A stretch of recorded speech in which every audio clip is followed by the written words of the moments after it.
Hello, guten Tag und grüß Gott.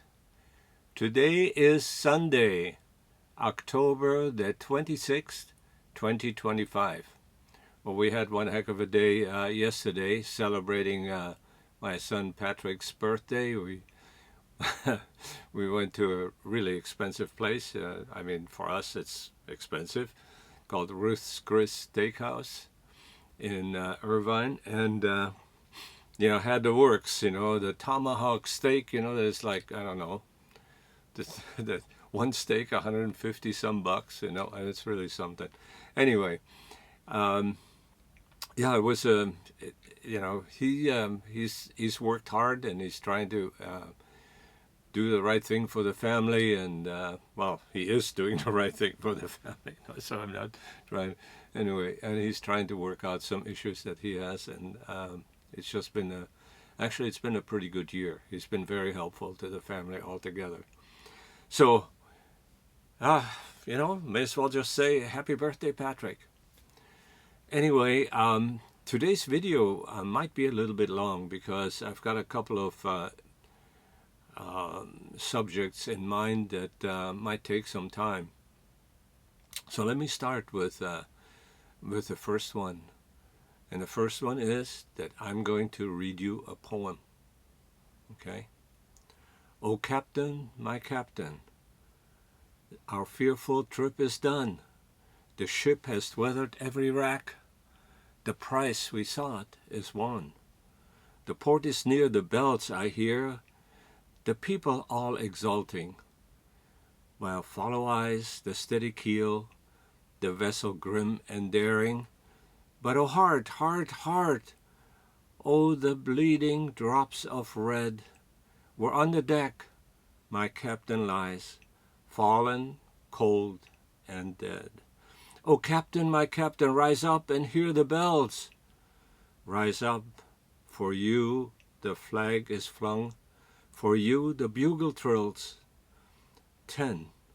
For you bouquets and ribboned wreaths, for you the shores are crowding, for you they call, the swaying mass. Their eager faces turning, here, Captain, dear Father, this arm beneath your head. It is some dream that on the deck you have fallen, cold and dead. My captain doesn't answer, his lips are pale and still. My father does not feel my arm, he has no pulse or will. This ship is anchored safe and sound, its voyage close and done. From fearful trip, the victor ship comes in with object won. Exult, O shores, and ring, O bells, but I, with mournful dread, walk the deck, my captain lies, fallen, cold, and dead. Well, that was Walt Whitman. I love this poem because, of course, it was featured in the movie The Dead Poets Society also. And I think it's appropriate right now because last month on September the 10th, a captain fell, and his name was Charlie Kirk. And Charlie Kirk was an advocate for perhaps the conservative cause. I always like to look at it as, something, that the, if the liberals hate it so much, there must be something to it. And he actually started to make some headway in the universities, which have been totally corrupted by the leftist propaganda. And by that I mean corrupted, of course they're leftist thinking, and of course they always feel like they're right. And so do extreme conservatives. But Charlie was not an extremist. He actually went to the universities and would debate, people point for point. And he called an organization into being called Turning Point USA. Well, on that fateful day of September 10th, not 11th, September 10th, some asshole from a rooftop shot him while he was giving a speech in Utah, and I think it was at the University of Utah. But nevertheless, there's a guy that thought he was going to change his world for the better by doing this dastardly act. And I think what he has caused is a lot of emotion and a lot of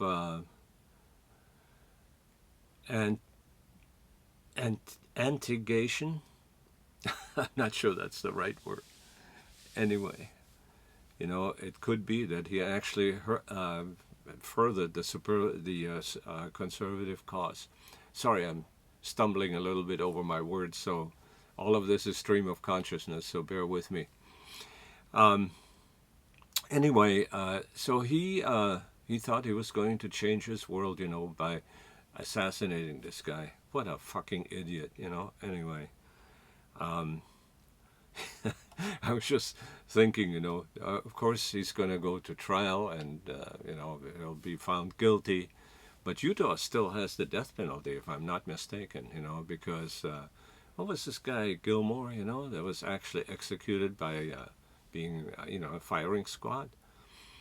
And, well, if it comes to execution for this guy, I'm hoping they miss a bunch of times, so you can actually feel it, when that last bullet, hits his heart or his head.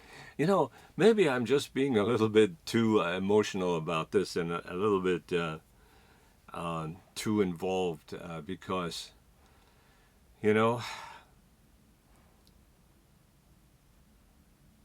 bad things happen for all kinds of reasons, we have had the assassination of President Kennedy, and of course Lincoln, which we just read about.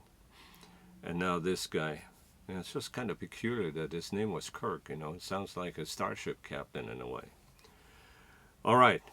So I promised you a long video, which I'm sure you're probably not looking forward to, but I want to talk about immigration because that's a hot button issue these days.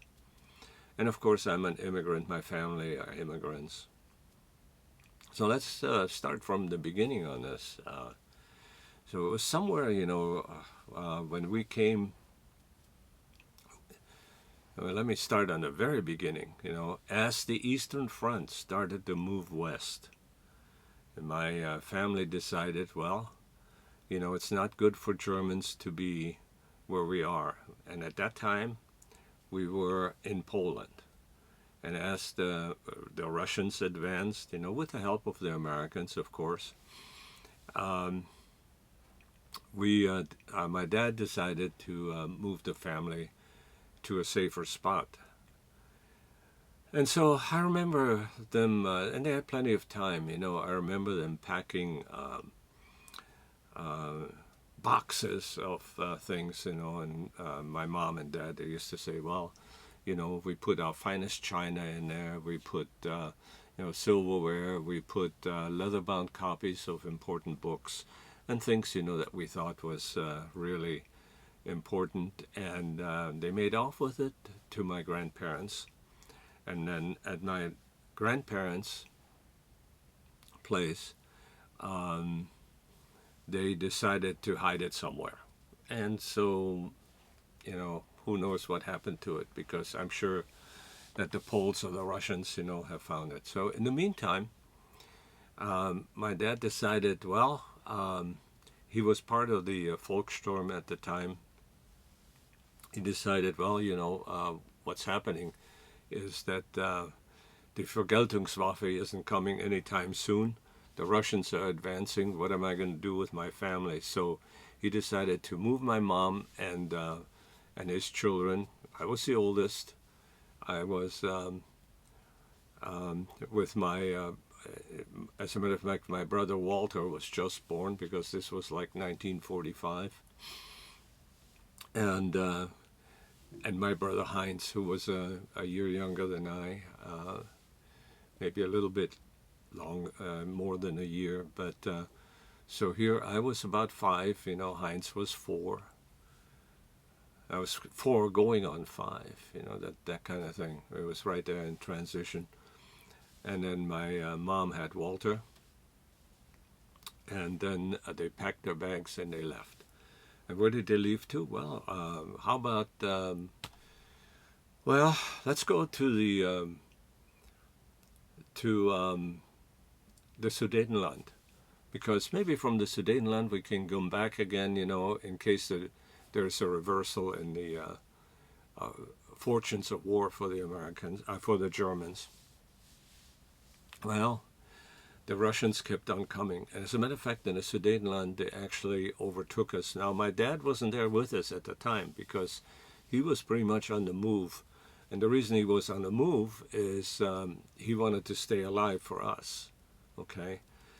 So had he shown up somewhere as a resident, they would draft him and become cannon fodder at the Eastern Front,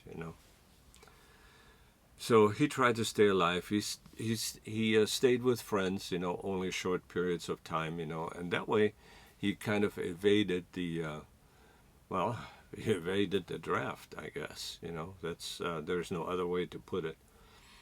But there was a point where it was pointless to continue fighting. As a matter of fact, friends of mine during that time also just kind of, he was telling me that what happened to him, he was a little bit older. As a matter of fact, he was about 10 years older than I. So he was a teenager at the end of the war, and what they did is they just threw their rifles away and walked home, because they knew that the war was going to end very badly, because here were the Russians coming from the east, and the Allied forces, the rest of the Allied forces from the west, the Americans. And of course, nobody wanted to be with the Russians because, we were really afraid of the Russians. But what happened in a town called Zwickau in what we at the time knew as Sudetenland, which is actually Czechoslovakia now, or, well, it's either Czech or Slovak, I'm not sure, because there is no more Czechoslovakia. There are now two countries. But in any case, at the time it was under, part of the Austrian-Hungarian Empire, So, or the Austro-Hungarian Empire, if you say it the right way. In any case,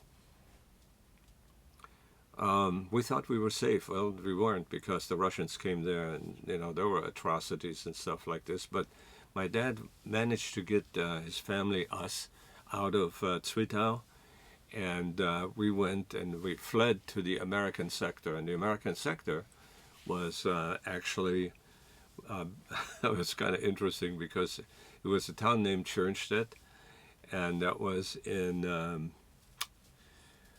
in the eastern part of Germany, but it was still Germany, and but it was the American sector. And I remember telling my mom, Mom, how come the Jeeps have red stars instead of white stars, And what had happened in Thüringen at that time is that Patton had advanced that far, but in order to get a chunk of Berlin, nobody from the Americans went into Berlin, but in order to get a chunk of Berlin, they had to give up some territory to the Russians. And so the Americans moved out, and here we were under Russian control again, which was the second time, All right, the only reason I'm telling you all of this in kind of a brief way is because I want you to understand the prelude of, who we were, what we were doing, and what the situation was for Germans at the end of the war. And the situation was really bad and bleak. So ultimately, we were able to escape from the Russians in Thüringen also. And then that became part of East Germany. But Schoenstedt was really a wonderful little town, and I should probably make a video on this because, so I was, 5 years old and ready to go to school. And as a matter of fact, I started school in Schoenstedt, and You know, the Russian occupation in Schoenstatt wasn't that bad. You know, they didn't treat us, they didn't mistreat us. There were no rapes or anything like this that I knew of, you know, anyway. You know, my mom being a young woman in her 30s at the time, you know, she always had to be careful and dress like an old woman and so forth. But she's the one that had the family and had to take care of us. So she had me, she had Walter, and she had, uh, um, well, she had me and Walter because Heinz actually died in Sweden. So she was able to manage us. So there were the two of us as kids. And, well, you know, Walter was still being breastfed, you know, so he was okay, but food was hard to come by for both of us, my mom and me. And like I said, my dad was on the run, okay? Now, his run also came to an end because ultimately he wound up in one of the prisons in Dachau, in Germany, in Dachau, okay, the Dachau lager. And there he was investigated and cajoled and so forth. They wanted to make sure that, you know, none of the bad Nazis, you know, escaped. And ultimately, they let him go because, you know, he was a businessman in the East doing business, doing German business. And, you know, he was the proprietor of the Deutsche Buchhandlung in Radom. And he made his way to the American sector, you know, near in the south, near Stuttgart, to a little town called Marbach. And then there were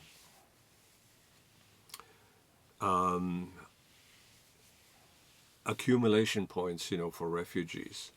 And our accumulation point, evidently by my dad and my mom, they had said, you know, that we were going to go to Heidelberg, you know. And so my mom made us go to Heidelberg.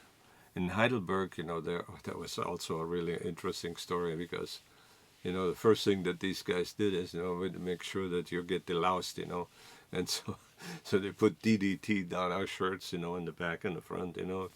And we were breathing this DDT stuff, you know. It was great. It worked. But, you know, we didn't have any lice, you know.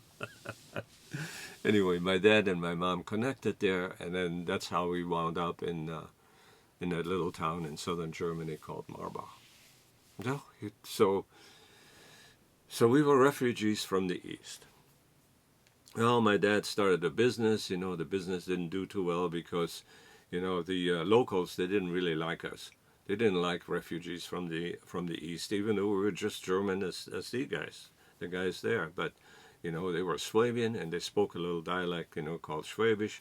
My parents never spoke Schwäbisch. They could understand it and everything. We, as kids, Walter and I, and then Heidi, when she was born, and Pete, you know, well, we all were able to speak Schwäbisch, you know, it was no problem. Interestingly, you know, in the 80s when well, most recently in 2012 when we went to Germany and spent some time in Marbach, you know, and these guys all speak Hochdeutsch, you know, Schwäbisch is just never not spoken anymore. Anyway, my parents, they spoke High German, and the rest of the population, you know, spoke their Schwäbisch, their Swabian. And so there was always that distinction, you know, between, you know, my parents and those who were refugees. And there were quite a few refugees because, you know, the Western Germany was flooded with people, you know, from all over the place. For instance, we had friends that came from Russia. And then there were these, you know, they were called Volga-Deutsche because they lived around the Volga in Russian towns, maintained their Germanness because they spoke good German. Though it was a little accented, you know, so you could tell where they were from, but they spoke, you know, High German. And then there were people called the Donauschwaben, which were from, you know, like Bulgaria, Croatia, and some of those areas wherever the Danube, you know, goes through. And all those Germans then came to West Germany. So West Germany at that time, and of course they were under occupation by the French, the Brits, and the Americans. Okay, so all of a sudden, there was this influx of people from the East. They were Germans, because in the East, if you stayed there and you were German, things didn't go well. And I have a separate story of what happened to my grandparents because they decided to stay there. Well, they deported them. They deported him, my grandfather, my aunt, my mom's sister, and her mother. And we never heard anything from her mother. So she just kind of disappeared. And it's really tragic because we've thought about that a lot, is how can people just disappear? No records, no death records and nothing. She just disappeared, So my grandfather, they took him to Siberia for hard labor, and that's something he wasn't used to because he was, operating the CEO of a company that cloth manufacturing, that kind of thing. And so he'd been in management, for many, many years. He had a little bit of a stomach and everything.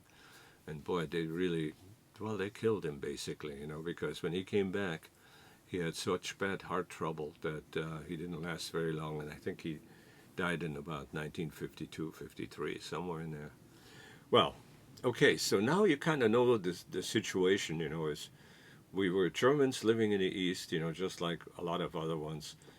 And, there were Germans from Czechoslovakia also that came. As a matter of fact, the Beers, were really good friends of ours, because my dad and Herbert, they worked together at Fouter, where the son, Klaus, and I were apprentices, so we were a close-knit family. Now, interestingly enough, in Czechoslovakia, because they were part of the Austro-Hungarian Empire, that they were Catholics, and we were Protestants because we were part of Frederick the Great's Prussian side, so they were from the Austrian side. The Austrians are Catholic, and we were from the Prussian side, which were Protestant.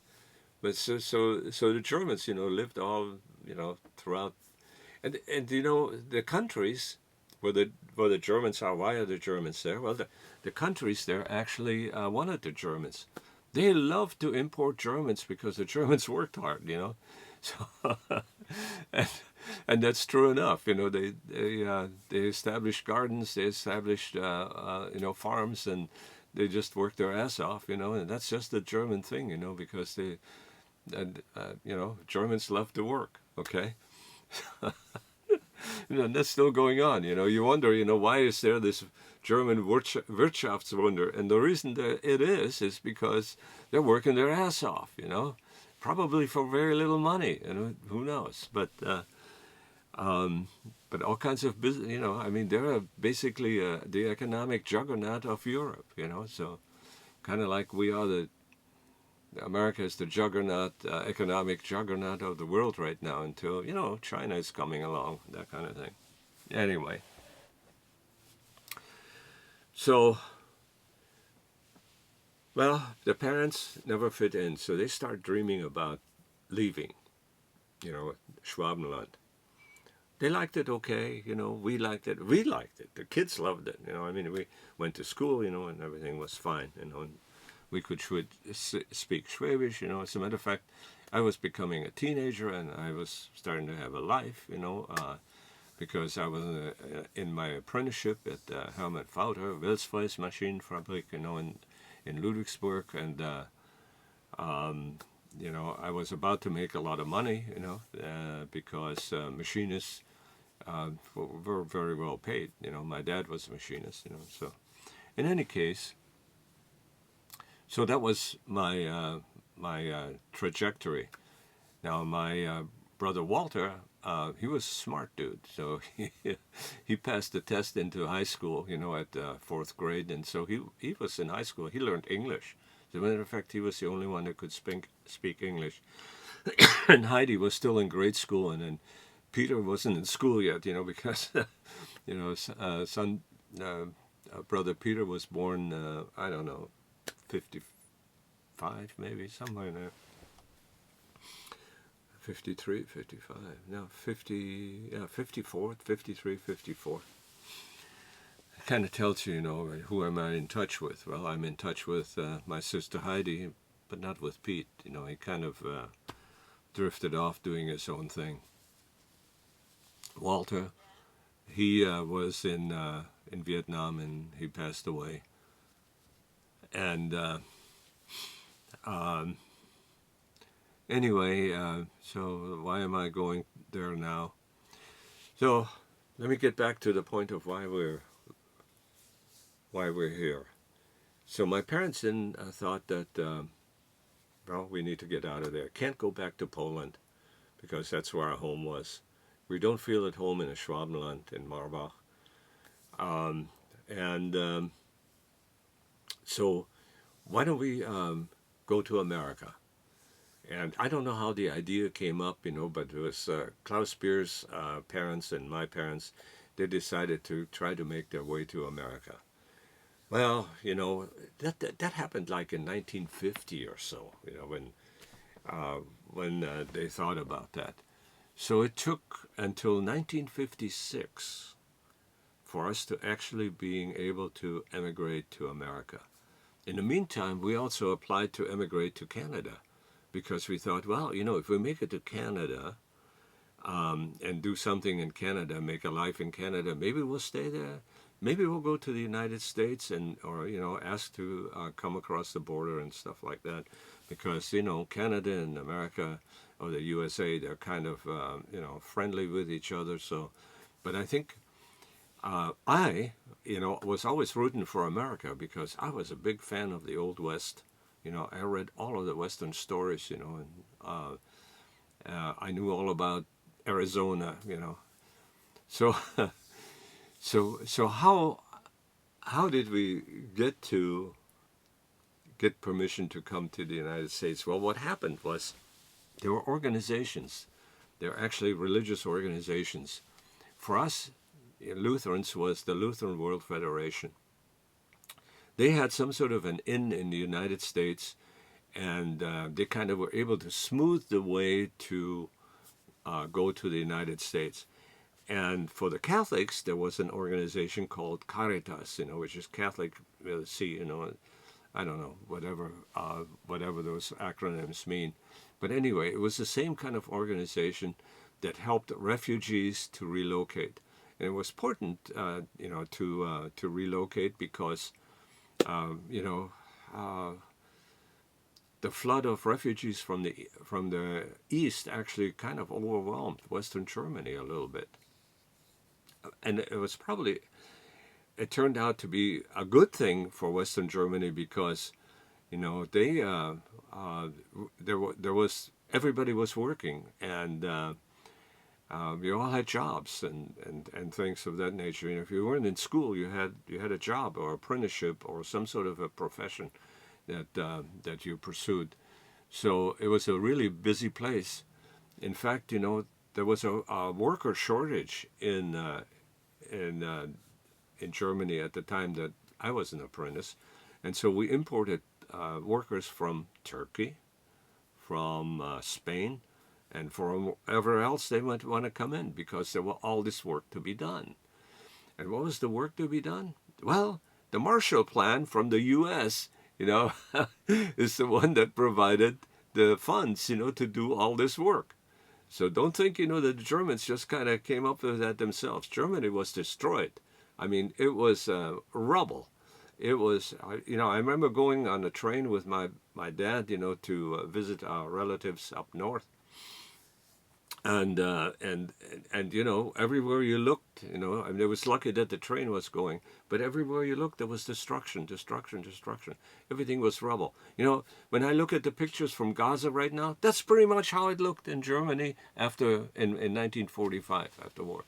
Because carpet bombing, I mean, the Allies, from England, they just bombed the shit out of Germany, As a matter of fact, some of the bombings, were really atrocities because, the civilians, got caught up into it. And, back then, what they used to do, they used to, use a lot of phosphorus, which melted the asphalt in the streets, and people would run out of their burning houses into the streets. They'd be stuck and become torches. I mean, it was, like Nero's Rome. That kind of thing. It was terrible. In any case,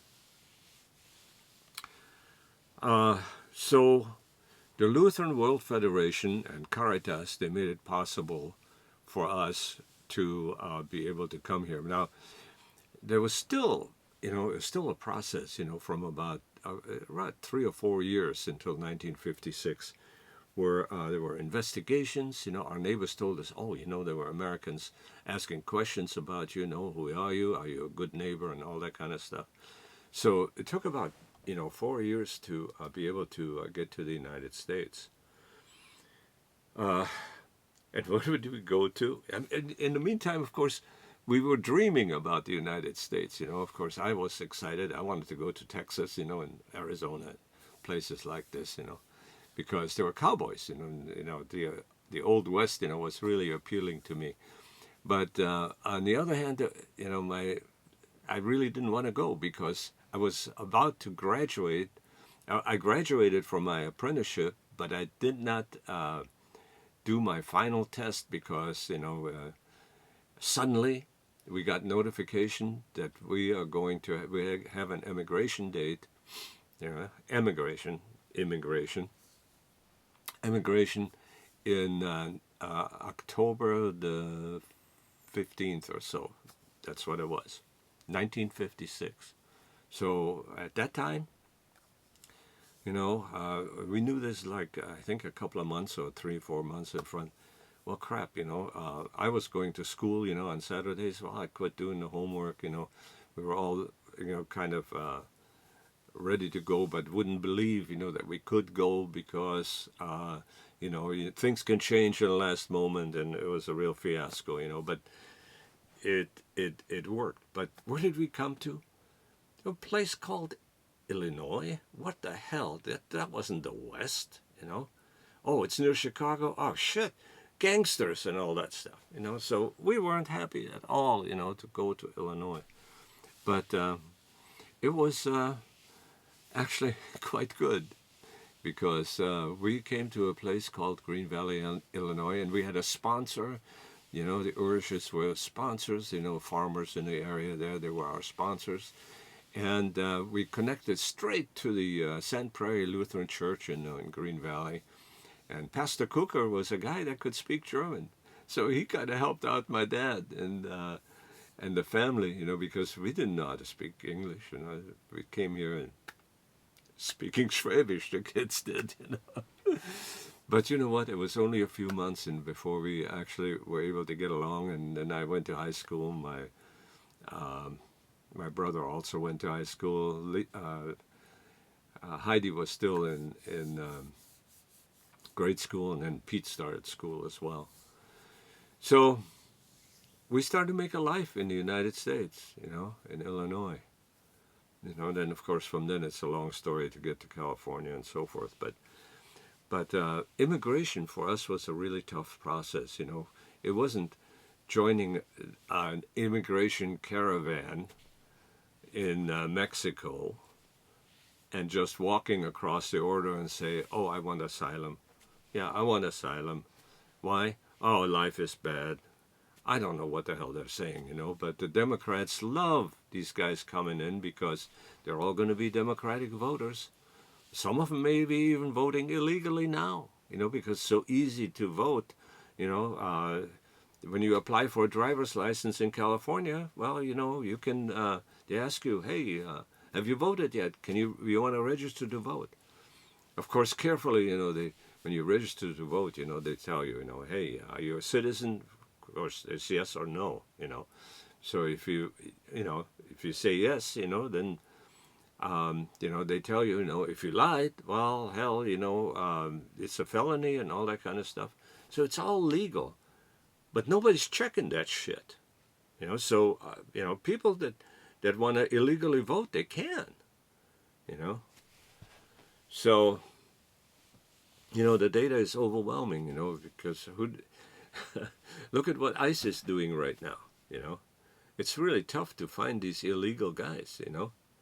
And so could they be voting Democrat? Of course they'd be voting Democrat because Democrats let them in. They were Trump, on his stupid wall, and all that kind of stuff. Well, anyway, this is my story. We came here, and we made a life here, made family, all that kind of stuff. There's a big white dog right next to me right here.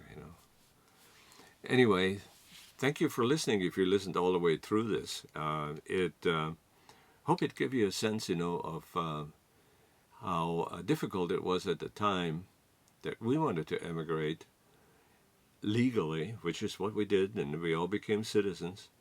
But one of the things, that was really crucial is that my dad actually had job offers. Now, why we didn't take those job offers, because we were in Illinois and the job offers were on the East Coast, he could have just gone there and worked, because a company called Barber Coleman that was also in the gear business, gear hobbing machine business, they were anxious to get craftsmen from Germany, because Germany had a good reputation of providing really qualified people. And so that's how that all went. Pastor Cooker, of course, found work for my dad, and he got a job at Caterpillar, and ultimately we moved to Peoria, Illinois, which was like a real city. Actually, we were able to buy a house. I went to college there. My brother went to high school there. I think Lisa was still in grade school. Lisa. Heidi was still in grade school. Anyway, again, I hope I gave you a good sense of, immigration, and I'm really against illegal immigration. I'm glad that Trump is trying to fix that, and shame on you, Democrats, for just letting people swamp you here, But I know you need the votes, otherwise those evil Republicans will start running things, and Jesus, we can't have that, right? Yeah. Anyway, with that thought, I leave you guys, and hopefully make another video soon. Those are really tough to do for me, because you notice that I just trip over my words here and there. But in the meantime, I wish you farewell, auf Wiedersehen, and so long.